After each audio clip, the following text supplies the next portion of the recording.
Evening, everyone.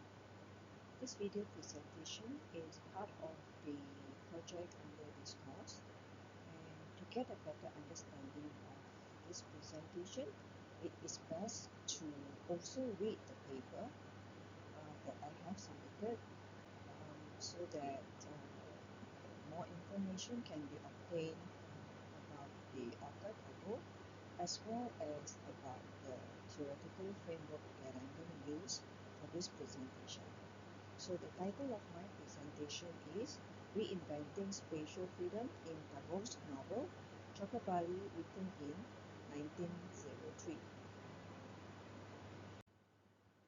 So the content of my video is the historical background, basically the tradition that surrounds the setting of this novel, the legal reform, Tagore's legacy on this novel, the synopsis of this novel, which will cover also the themes, the characters, and then the social issues, as well as I will then move on to the analysis using the framework of Edward Soja, and then I will finish off with the conclusion. The historical background. Widows have always remained the most oppressed in Indian society, simply because patriarchal domination has always been very cruel to these group of women, and they suffer physical and tremendous mental agony. Silver will be considers patriarchy to be an essential tool in the analysis of gender relations, where she defines patriarchy as a system of social structures and practices in which men dominate, oppress, and exploit women. So we know that men enjoy autonomy, privilege, and power, but that all these are denied to the women in the novel. Um, Women who are widows in this novel are terribly oppressed in this particular text. Um, Marriage is actually the initiation into womanhood, and well, after the husband have died, and if the husband died and they become a widow, and this is when widowhood will be the fateful end for these women. Let's look at how widowhood is in the tradition of Indian society. So we can say that widowhood is a social stigma. They are dehumanized instead of um, what we are normally called she. They have become an object, and they are, carry the pronoun of it, or sometimes they are even called husband eaters, and they are also labeled as cursed or even inauspicious.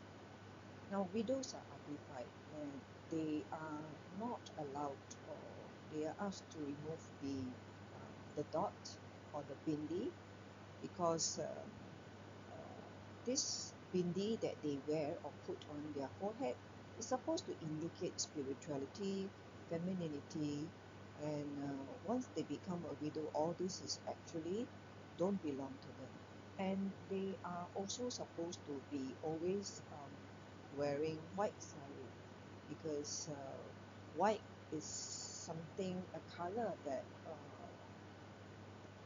is not vibrant, not colorful, which means that they are not supposed to be looking attractive or attracting any attention. They are only supposed to be putting on a very dull look. And of course, widows are also stigmatized as a burden. Okay, a burden is because when the husband died, the widow does not have anyone to take care of her. And sometimes even the father or her own family dare not accept her for fear of being ostracized. Widows are also subject to physical and psychological abuse. They are forced into partaking in rituals or ceremony, including things like shaving their heads and also wearing only white, which I have mentioned just now. And When it comes to their diet, they are forced to or restricted to only eating foods that are not supposed to be, um, that are believed to be stimulating their sexual desire, foods such as onions or garlic, but then these foods are actually supposed to give them the nutrition that they need. And widows are also helplessly evicted from the homes where they live, um, because they are seen as someone who is not important anymore because their husbands are not around, and then this will be an opportunity to control them. At times they are also exploited as hard labor, or even worse is that they are forced into prostitution just to make sure that they are useful and they could bring back at least some kind of money to sustain their living expenses. And of course, it also means that domestic violence by in-laws, are also prevalent, and sometimes uh, because they are accursed, they are accused of causing their husband's death. One last tradition of widowhood is they are often marginalized in terms of their economic status. Right? Um, if there is any inheritance or property rights that are supposedly under their name, they will be denied of the rights because the male members of the family would often take over the ownership of these properties. Okay, this is because a woman's status, social status, doesn't belong to her. It belongs to the husband or is connected to the husband. So when the husband is not around, um, women or the widow basically are erased, are totally invisible in the society. So for a woman or for widows to gain back or to have some social status, they are expected to marry one of their husband's male relatives. Um, Sometimes, of course, they are not willing to do that. Um, so this means that for many women, the loss of her husband is only the first trauma that begins for them. Ahead of them, they would have to face more ado. So then, what are the change, or what are the legal or laws changes that would um, give some hope to these widows? In 1829, minimum age for marriage act was passed. So this is because child marriage was rampant before this, and after the passing of this act, the Indian ruling actually set a minimum age. And when girls are married at such a young age, they are normally trained to be very good in doing household chores. And because of their age, they do not have much control, they do not have any say. And also because a lot of them are not they are not educated, and because of that, they never know what are their legal rights. Another law or another legislation that is passed is the Widow Remarriage Act in 1856. With this act, widows are actually allowed to marry a man so that it can ensure her a better living standard and also protect her from the oppression or wrath of religion. So what is Tagore's legacy in terms of helping this group of women? Um, Firstly, we'll look at how Tagore critiques the institution of marriage, and by doing that, he compels the readers to re-examine any oppressive practices inflicted upon women. So when it comes to marriage, women have traditionally be confined to the household in the private sphere.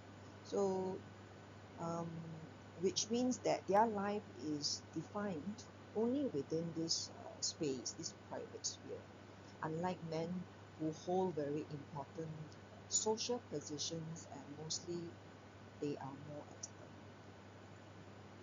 And we know that it is men who institutionalize marriage to control women or to curb their progress or potential. So Tagore also wrote about female characters who embody the spirit of new woman, and also they are very progressive in terms of their outlook, their characteristic. So this is because Tagore was influenced by developments in the West, which at that stage had already um, reached the first wave of feminism, that is in 1848. So women at that time demanded for right to um, place their vote, and also rights to education, rights over property ownership, as well as wages. So this movement very strongly resisted female oppression and also demand equal legal rights. Similarly, Tagore also did that in his novel Chokher Bali. Binodini's the female protagonist uh, was in frantic search for her identity, and also she has very fiercely refused to accept any subservience from the men. So lastly, we look at Tagore aims to improve the condition of women, and hopefully this would elicit sympathy towards these women. So we know that Tagore is one of those writers who believe that the regeneration of society can only happen when the condition of these women is improved. So this novel titled Chokher Bali, written in 1903 by Tagore. So Chokher Bali, the literal meaning is a grain of sand in the eye. So that means the person would be having some uncomfortable feeling or tension, and this actually represent when Binodini, the female protagonist, uh, in a way intrude into the family of Mahendra and Asha. So um, this novel is claimed to be India's most modern novel in its time.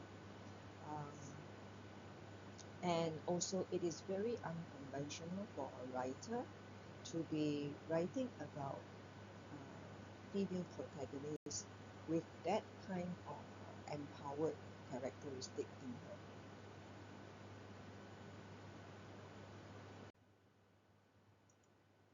Before I continue with the analysis, let's look at the synopsis of this novel. So this novel revolves around this married couple, Mahendra and Asha. So their life is in a way disrupted when Binodini, who is a widow, she's young, she's witty, very smart. She uh, she lives in that house, right? And after she befriends Asha. Now earlier in the story, Binodini was rejected by Mahendra and Bihari. Um, she couldn't marry Mahendra at first, and then also after that, uh, Mahendra asked Bihari to take her as his wife, but even Bihari refused to take Binodini as his wife, and Binodini ended up marrying a sickly man because of the rejection from these two men. So when the story moves on, Binodini seduces Mahendra, and both of them got involved in adulterous relationship. Um, Later, Bihari proposes to Binodini, but she rejects him. For her, she thinks that because she's a widow, it would not be good for him to take her as his wife. And in the end, although Mahendra betrayed Asha, Asha is willing to forgive him and they are reunited after that. Let us now look at the themes of this novel. The first theme is oppression of women. So from the novel we can see that the women are mostly confined to their homes, so confined to domestic spaces, and they are also expected to uphold family honor.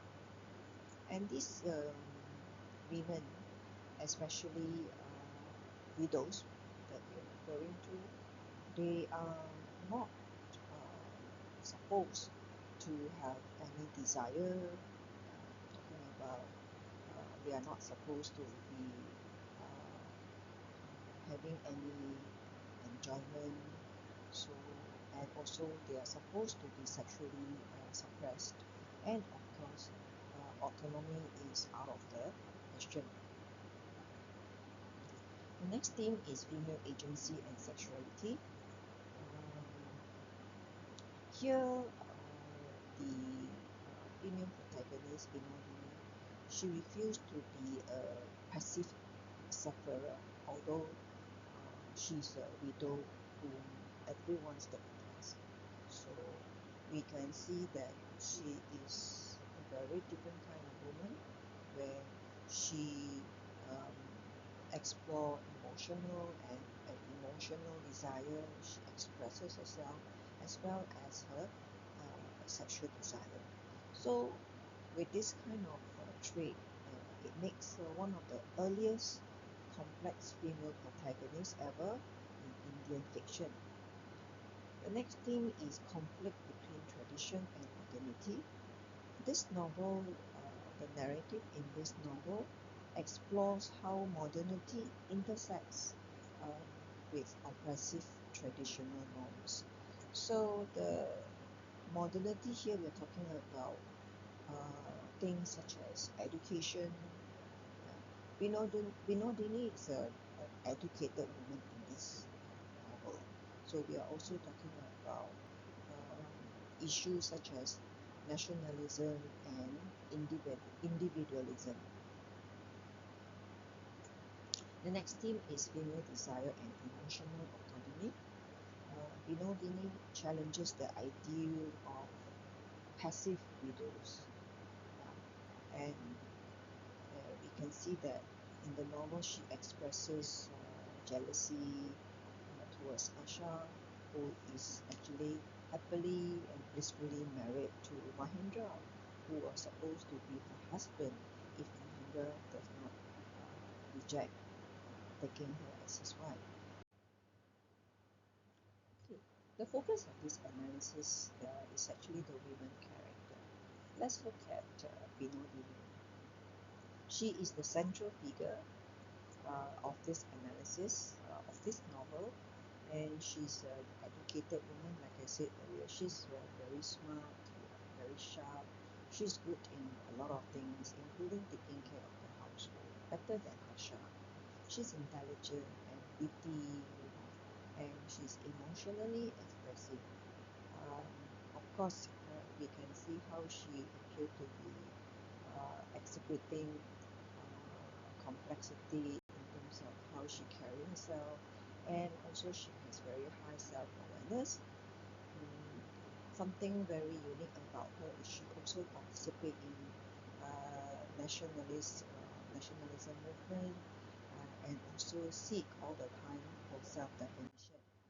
So two more female characters are the older generation, Mahendra's mother, Raj Lakshmi and Anapura.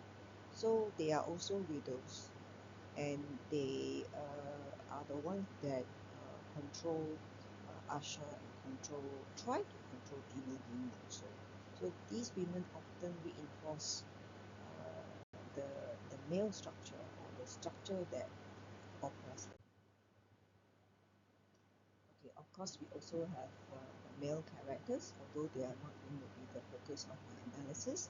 Mahendra and Mahendra is the husband of Asha as well as Bihari, Bihari. So these two male characters represent opposing attitudes.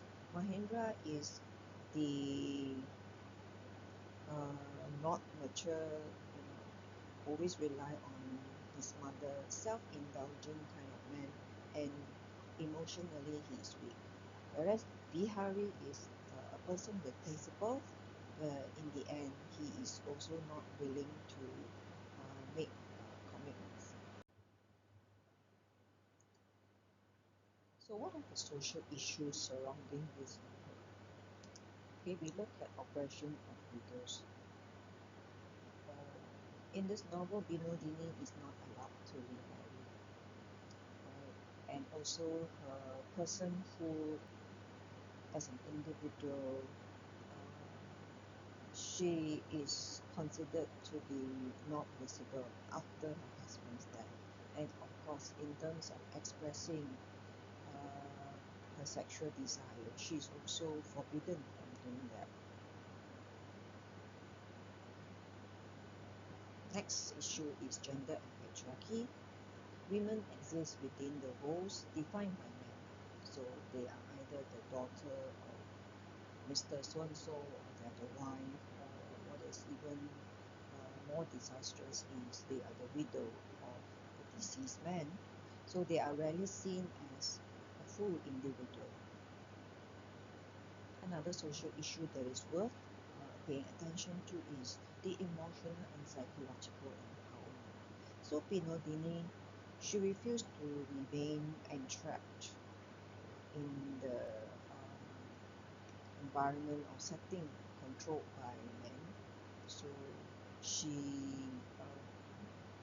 is very different in terms of her emotion, spatially as well as ideologically.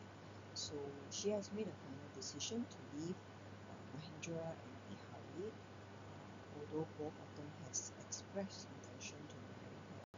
So her gesture is actually a very powerful one as far as feminism is concerned. The paper that I have submitted would have a lot of details and much more information about Edward Soja's framework, third phase. So I will not repeat it here. But what I am trying to do is to explore how this novel depicts spatial and social mechanism of women's oppression, which is widowhood, within the Indian patriarchal tradition, and also to explore how the female protagonist reinvent space to exert their autonomy or her autonomy. So Soja's framework would be the first space, second space, and third space. For third space, we will look at the material setting or environment around surrounding the female protagonist. Second space would be the imagined or ideological element of it. And lastly, the one that's most important is third space, which is the lived space of the woman, and it is principally a site where the women resist or rebel or reinvent a space for herself. So Soja's framework is ideal to unpack the gendered dynamics that happen around space in Chokher, Bali. Using this framework, we would first look at the tangible or the material condition surrounding a woman, which is called the first space. In this novel, and in fact, most of the time, women are confined in domestic space. So in this situation, you can see the excerpt here. Binodini's mother appealed to Mahendra's mother both of them live in the same village. So we can see that Binodini was brought up in the village city. So that would be the first space for Binodini. And um, the second excerpt here is that, listen, my child, this is Raja Lakshmi Mahindra's mother talking to uh, Binodini, giving her a warning. Don't make such demands upon my daughter-in-law. My daughter-in-law here is Mahindra's wife, Asha. So here she said that having grown up in a provincial household, this is directed to Binodini. So Binodini, obviously, like the first excerpt here, she is brought up in a village. So that means you don't know the ways of the modern world. You are an intelligent woman. Think carefully about how to conduct yourself. So this is the space, the physical space that surround women, in this case, Binodini. So of course we can see that this space is oppressive for these women. Let's look at second space. Let's see how is this have any impact or effect on Binodini. Second space is normally ideological, right? And there are expectations from the male authority, from the society. So you can see here, this is where patriarchal ideals, norms, or values are enforced on the women. Yeah. And in this space, the women does not have any control. They are not given any chance to even have any voice. So in this excerpt here, like a single garden vine planted in the jungle, Binodini, since her husband's demise, has led a listless existence in the dreary environment of the village. So where she came from, she is already a nobody as soon as her husband breathes his last breath. So this is her second space, which is very devastating. And then um, we look at the next excerpt is, am I an inanimate object? Am I not human? Of course, this is Binodini's voice. Wretched woman, how can you accuse a mother's king against her son? Your tongue will shrivel for such blasphemy. This is Mahindra's mother talking to, of course, who else? It is Binodini. So here we can see the description of wretched woman. Already as a widow, they have been like cursed, carrying the label of someone who is worthless. Yeah, sometimes they are being objectified. Alright, they are being looked at not as a human, and because of that, they are always vulnerable to mistreatment, yeah, to even violence or abuse. Okay, and Binodini is definitely one of them. Okay, the next excerpt is talking about Binodini writing a letter to Mahindra, and it seems that everyone knows about it. So I have bold the word here is that how could she be so shameless to write to Mahindra asking him to come to the village? So if ever the widow is um, doing anything, behaving in a way that she tried to show that she desires some kind of friendship from a man, she is then branded as shameless. So that is the space or the feeling that she has. Okay. We will look at um, this third space that Binodini inhabit. This is a site of emotional expression, and also more importantly, it's a site where, or this space would capture the the time when she will resist and reclaim her identity or reclaim who she actually is. So this is where Binodini's subjectivity and resistance emerge.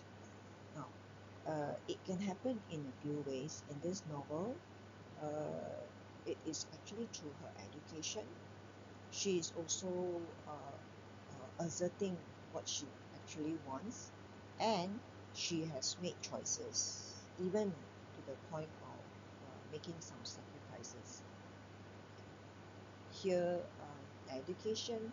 So this excerpt shows that Binodini's father, although he is not wealthy, right, but he has engaged a mensahib, that means a woman, to train his only daughter, to teach her literary studies as well as creative skills. So Binodini is a very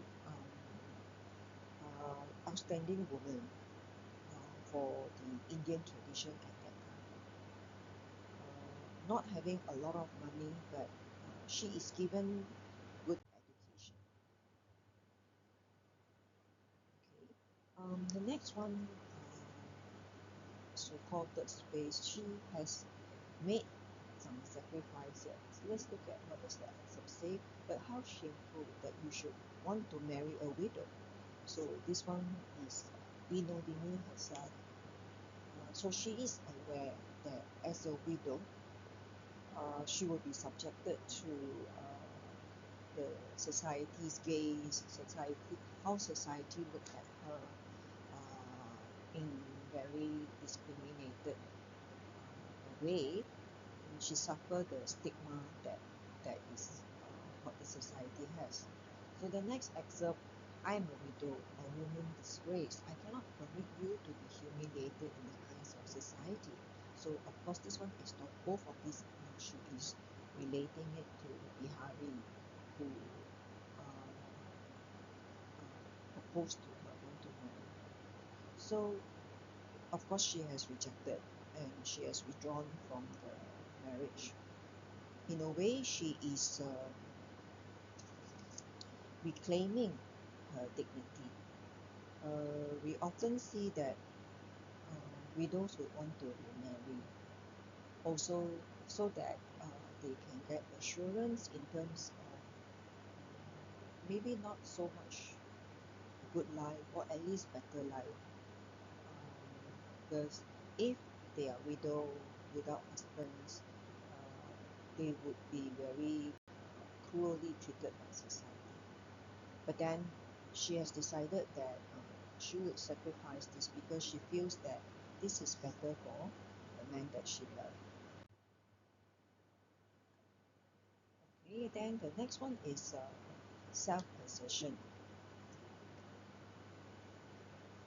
This is a long excerpt. I can't bear to listen to your words anymore. Please go away, don't trouble me. Leave me alone. This is Binodini talking to Mahendra. So you can see the words that I have bold here. So at any time, this rejection would have heightened Mahendra's desperation. So Mahendra has received this rejection from Binodini, and he thinks that she is only a common woman over here, and he is being dismissed by her.